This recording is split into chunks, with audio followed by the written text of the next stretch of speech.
اور وہ یہ ہے کہ جنگل نہ بادشاہ اعلان کرے نے کہ ہر جانور نہ خفتے براوی نہ بولے، اردو بول. نیامان تھڑبو. آپ کی بات نہیں، ہاؤس کی بزنس کی بات ہے. جملے بتاؤں آپ کو. لینگویج یہاں چل سکتے ہیں. ہر جنگل نہ بادشاہ اعلان کرے نے کہ ہر جانور نہ خفتے نیامان تھڑبو ننا محافظاک اول قتل کیرہ اور او کا پد کیرے تفتیش کیرہ. تو جناب والا اینو اگر نہیں کریں اجازت دیتس براوی میں نہ کریں جی. تو میں براوی اور ٹی اظہار نہیں آپ اردو میں کریں پلیز. اونا وجہ دا دے. نہیں ہاؤس میں اجازت نہیں. آپ خود ڈپٹی چیئرمین رہے ہیں، رول سمجھتے ہیں. انگلش یا اردو میں بات کریں جی. 20 سالہ نن کرے ہندا ایوان ٹی دادرو دیوار ٹی اجازت نہیں ہے حیدری صاحب. ہندا بندہ آتی طولوں کا بنفیس حیدری صاحب آپ نے پورے پاکستان کو بتانا ہے، اجازت نہیں ہے جی. خفتیا ہچو اثرس اوفتا سیتا ہچو حیدری صاحب پھر میں کسی اور کو اگر کنے اردو بف اڑائیے میں کیوں. تو پھر آپ اس وقت اردو سیکھ کے آئے ہاؤس میں جی. مجھے بڑی مہربانی جی. آپ مجھے سکھائیں تو میں سیکھ لوں گا. نہیں بڑی مہربانی جی. جی اردو میں بات کریں جی. کہتے ہیں کہ شیر نے اعلان کیا کہ جنگل میں جتنے بھی جانور ہیں ان کے کان اگر ایک بالشت کے برابر نہ ہوں تو انہیں کاٹ دیا جائے.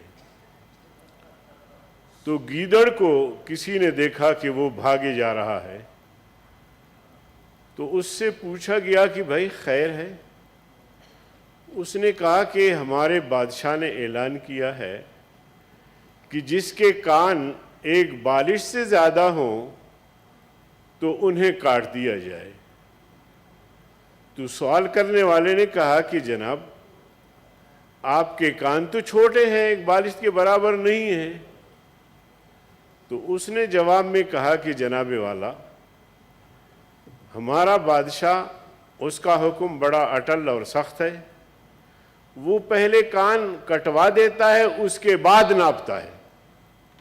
مشاہد اللہ خان پہلے کان کٹوا دیتا ہے، اس کے بعد پھر ناپتا ہے کہ یہ برابر ہے یا نہیں ہے.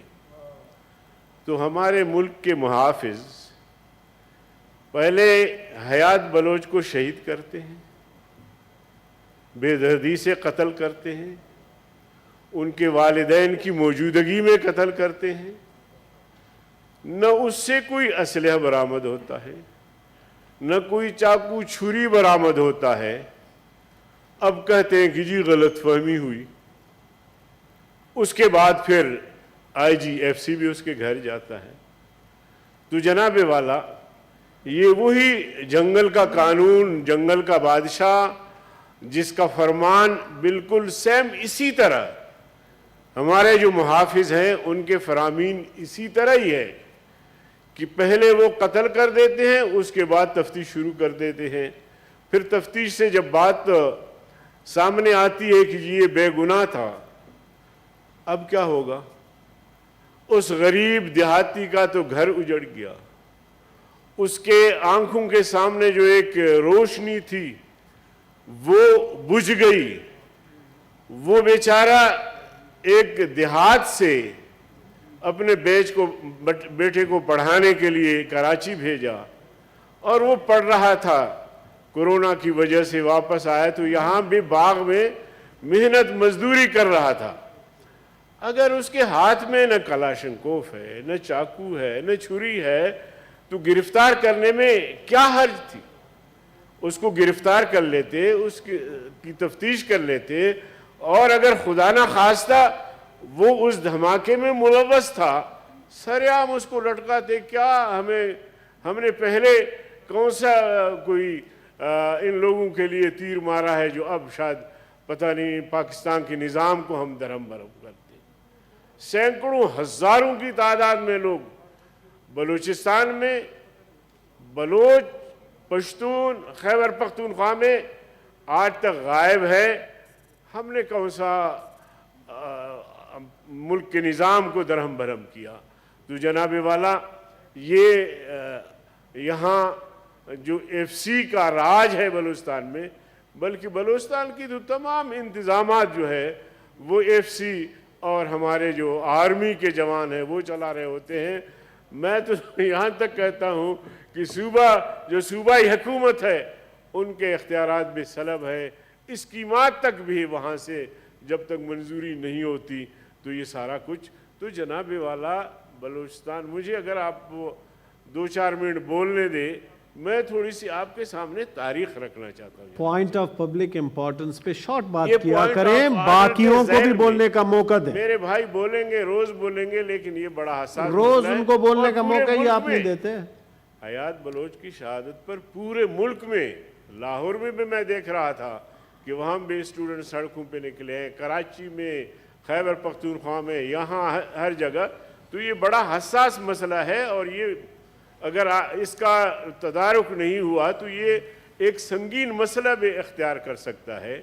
میں مولوی ہوں، جمعیت علماء اسلام کا سیکرٹری جنرل ہوں، میں ان چیزوں، بہت سارے ایسی چیزیں ہیں جو ان پہ میں یقین نہیں رکھتا، لیکن جو حقائق ہیں میں وہ آپ کے سامنے رکھنا چاہتا ہوں کہ بلوچستان ہمیشہ اس الزام کے زد میں کبھی فوجکشی ہوئی ہے، کبھی نوجوانوں کو گرفتار کر کے غائب کیا گیا ہے۔ جناب والا، جب وہ پاکستان کا حصہ بنا بلوچستان، اس وقت خانف قلات نے یا جو سرداران قوم تھے انہوں نے ڈیمانڈ کیا حکومت پاکستان سے کہ جی ہمارے ساتھ جو معاہدات ہوئے ہیں ان پر عمل درآمد ہونا چاہیے، لیکن آپ کو معلوم ہے کہ عمل درآمد کے بجائے انہوں نے خانف قلات اور اس محل پہ حملہ کیا۔ آج بھی توپ کے گولوں کے نشان وہاں موجود ہیں۔ پھر سرداروں کو گرفتار کر کے پھانسی دی گئی، آپ کو پتہ ہے۔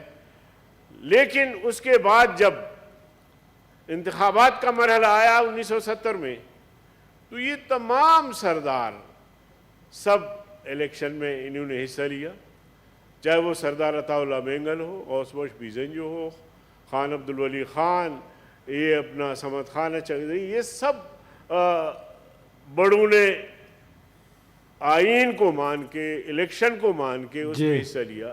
میں 2 منٹ اور لوں گا آپ کو۔ اس کے بعد جناب والا 73 میں کیا ہوا، وہ ساری تاریخ آپ سب کے سامنے ہے۔ منتخب حکومتوں کو ہٹایا گیا اور قائدین کو پابند سلاسل کیا گیا۔ جب ضیاء الحق کا دور آیا تو اس نے عام معافی کا اعلان کیا، اور آپ نے دیکھا کہ 88 میں پھر ان سب سرداروں نے، سیاسی جماعتوں نے، جمعیت علماء اسلام سمیت سب نے الیکشن میں حصہ لیا۔ 85 میں نہیں لیا اس لیے کہ غیر اصولی، غیر آئینی الیکشن تھا، غیر جماعتی بنیادوں پر الیکشن ہو رہا تھا۔ تو اگر یہ لوگ ملک دشمن ہوتے تو پاکستان کے الیکشن کو کیوں قبول کرتے، پاکستان کے آئین کو کیوں قبول کرتے، الیکشن میں حصہ کیوں لیتے؟ یہ ان سب نے حصہ لیا، نواب اکبر بگٹی تک حصہ لیا، حکومت سازی ہوئی، یہ سارا سلسلہ چلتا رہا 1990 سے 2000 تک۔ 2000 کے بعد جب انتخابات 2002 میں ہوئے، صاحب آپ کوئی ٹول لائیں اس میں اس پہ ڈسکس کریں۔ 2002 میں جب انتخابات ہوئے تو جناب والا پھر ان تمام جماعتوں نے الیکشن میں حصہ لیا۔ 2006 میں نواب اکبر خان بگٹی کا قتل۔ میں کہتا ہوں کہ آخر یہ الزام کب تک بلوچستان پر، بلوچستان کے عوام پر لگتا رہے گا اور اس زمین میں نوجوانوں کو قتل کیا جائے گا؟ تو اس لیے میں کہتا ہوں خدارا اس خول سے باہر نکلے۔ آج بھی جو ہمارے بچے اور بچیاں جو مظاہرہ کر رہے ہوتے ہیں وہ کہتے ہیں کہ ہم ریاست کے خلاف نہیں ہیں، ہم پاکستان کے خلاف نہیں ہیں۔ ہمارے ساتھ جو کچھ کر رہے ہیں وہ ریاستی ادارے کر رہے ہیں اور جان بوجھ کے کر رہے ہیں۔ تو اس لیے میں کہنا چاہوں گا، آج اس فلور پر کہنا چاہوں گا کہ خدارا اس خول سے باہر نکلو۔ اتنا پنجاب کے لوگ محب وطن ہیں، بلوچستان کے لوگ بھی اتنے محب وطن ہیں، لیکن اگر ان کے نوجوانوں کو ماں باپ کے سامنے آپ قتل کریں گے تو کیا آپ کو گلدستے پیش کریں گے؟ آپ سے نفرت نہیں کریں گے؟ تو اس طرح کی نفرت کی بیج ان کے دلوں میں نہ بویا کریں، ان پر دست شفقت ہو۔ اگر کوئی خدا نہ خواستہ کسی پہ الزام بھی ہے تو آپ کے قید خانے ہیں، جیل خانے ہیں، عقوبت خانے ہیں، اور جناب والا اس میں آپ اس قسم کے اقدامات کر سکتے ہیں۔ تو میں آپ کا شکریہ ادا کرتے ہوئے پھر یہی کہوں گا، ریاستی اداروں سے بھی کہنا چاہوں گا کہ وہ ایسی حرکتیں نہ کریں جس سے ملک کی بدنامی بھی ہوتی ہے، جس سے قومیتوں میں نفرتیں بھی پیدا ہوتی ہیں۔ تو لہٰذا اس کا تدارک ہونا چاہیے۔ بہت شکریہ جناب چیئرمین۔